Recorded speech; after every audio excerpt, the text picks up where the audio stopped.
Verjetno še niste imeli priložnosti, da bi obiskali dom kakega konzula. Nam je vrata odprl generalni konzul Republike Slovenije v Trstu, gospod Vojko Volk. Njegov začasni dom je Vila Tomažič, ki ima pomembno zgodovino za nas, Slovence. Kljub temu, da vila stoji v Trstu, je to delček naše domovine, saj kot protokolarni objekt velja za last Republike Slovenije. Smo v rezidenci generalnega konzula Republike Slovenije v Trstu. Ampak to ni katerakoli hiša, katerakoli vila. To je Vila Tomažič. O njej bomo veliko izvedeli v tem pogovoru, predvsem pa bomo videli, da je to res lep dom. Gospod Vojko Volk je generalni konzul in vesel sem, da si je vzel čas, da lahko malo poklepetava in da mi pove, kako se počuti v taki lepi hiši. Hvala za vprašanje. Zelo dobro se počutim v tej hiši, ker je prijetna, ker ima eno težko, ampak kljub vsemu šarmantno zgodovino, priča o Slovencih in o slovenstvu na Tržaškem in ima neko pozitivno energijo, kot se reče, in v njej dobro spim, dobro živim. Predvsem je pa tudi daje neko ustvarjalno energijo daje in bi težko zbral boljši dom v Trstu.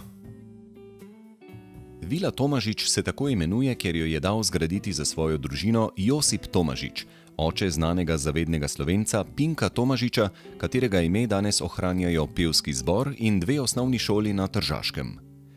Pinkova starša Josip Pepi Tomažič in Ema Colja sta, tako kot mnogi Slovenci, v začetku 20. stoletja prišla v Trst, ona iz Škrbine na Krasu, on z Janeževega Brda v Brkinih. Leta 1914 sta se poročila in si ustvarila družino. Leta 1915 se jima je rodil sin Pino, 3 leta kasneje pa še hči Danica. Družino so zaznamovale številne tragedije. Že kmalu po začetku druge svetovne vojne so fašisti ustrelili Pinka. 3 leta pozneje pa so neznanci ubili tudi sestro Danico in njenega moža Stanka Vuka. Tudi oče Josip Tomažič je žrtev vojne tik pred njenim koncem. Po smrti vdove Eme Tomažič je vilo odkupila Republika Slovenija in jo pred 10 leti obnovila ter namenila za rezidenco konzulata v Trstu. Obnovo so zaupali tržaškemu arhitektu slovenskega rodu, gospodu Marinu Kokorovcu. Ko se povzpnemo in vstopimo v vežo, nas najprej očara zanimiv vzorec originalnega tlaka, pa tudi pohištvo v tem prostoru. Ne, ta ni mozaik, to so ploščice, ki jih delajo na tak način. In ne, ta notranji del je originalen, ampak smo ga popravili. To se pravi, tisti, ki je to delal, je tudi mogel vse tiste biuge jih na roko napraviti, je lahko skupaj postavil. In mi smo mislili, da je pravilno, da odvržimo čim več to, kar je bilo v tej vili že originalno. V kakšnem stanju je bila vila pred začetkom obnove?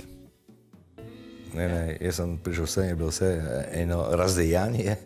Vlomljeni so noter ti brezdomci in uničevali vse in povsod. Potem konzulat je dal zaklent vrata in razne okna so nazaj vdrli in tako naprej.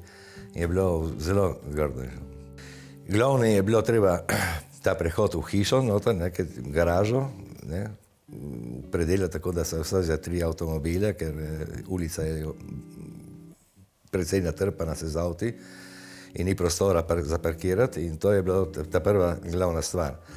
Potem pa je bilo vse ostalo strojne inštalacije in vse, kar je bilo treba, da se človek dobro počuti v hiši.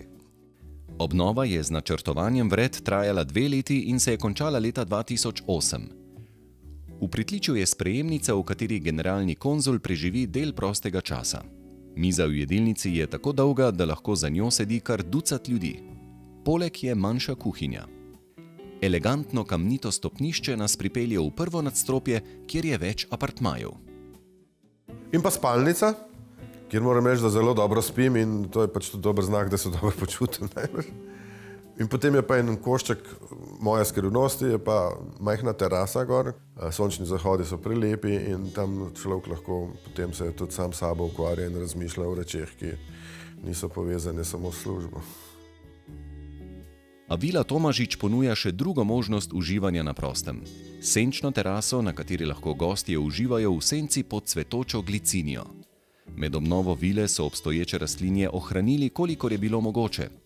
Celovito zasaditev je načrtoval arhitekt, ki je vodil obnovo objekta, torej gospod Kokorovec. Prevladujejo vedno zeleni grmi in drevesa. Dajte me popeljati čez hišo, no, pravzaprav, morda kar od kleti do podstrešja. Torej, klet je en najbolj spiritualnih delov hiše, zaradi tega, ker je tam sta dva bunkerja. Dva bunkerja, eden, s pomočjo katerega je bilo načrtovan pobeg, če bi recimo v hišo nepričakovano vdrla policija in je vodila skozi en dvojni zid na ulico.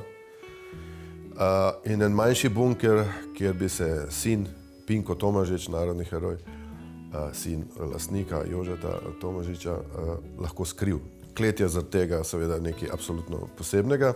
Tam imam tudi čudovito sliko družine Tomažič, ki je imela usodo, ki je spodbudila Fulvio Tomico, enega najbolj znanih tržaških in italijanskih pisateljev, da je napisal znameniti roman Mladoporočenca iz ulice Rossetti. Tragična usoda, vendar neverjetno zanimiva. In razmišljamo o Jožetu Tomažiču kot o enem človeku, ki je mogel biti res izjemno inteligenten. In je razumel, da dejavnosti njegovega sina, ki jih je očitno tudi po svoje podpiral, so nevarne. In če mu je dal zgraditi v tej hiši bunker in zasilni izhod, je seveda Jože Tomažič bil zaveden Slovenc, sina pri tem podpiral. Tudi hčerka Danica, ki je potem doživela to tragično smrt, umor na ulici Rossetti, kjer je bila družica oziroma žena od pisatelja in pesnika Stanka Vuka, je bila seveda zavedna Slovenka in med tistimi, ki so se aktivno seveda zoperstavljali fašizmu. Tako da ena zgodba, neverjetna zgodba, ki tudi mene pripravi do tega, da občasno razmišljam, pa tudi kaj napišem o tem, ker je ta usoda slovenstva pod fašizmom zgodba, ki je še nismo do konca povedali.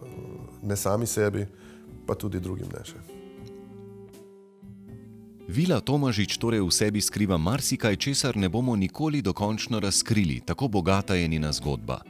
Danes, obnovljena in osmišljena, predstavlja ugleden arhitekturni dosežek tiste dobe in pomnik slovenstva na Tržaškem.